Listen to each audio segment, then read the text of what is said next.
voting वगैरे व्यवस्थित झालं, पण लोकांमध्ये जो गैरसमज पसरवण्यात आला की संविधान खतरे में वगैरे वगैरे आदिवासींचे, मुळात आमचा भाग हा आदिवासी भागातला असल्यामुळे इथल्या आदिवासी पट्ट्यामध्ये चुकीची एक भावना पसरवण्यात आली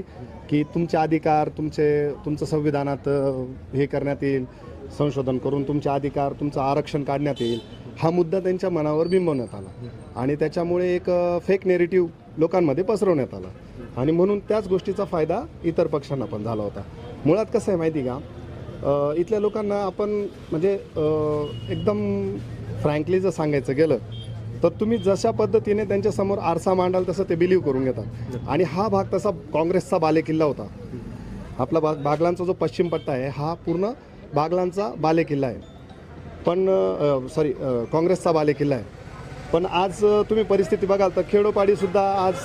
खूप सारे असे लोक आहेत जे BJPला मत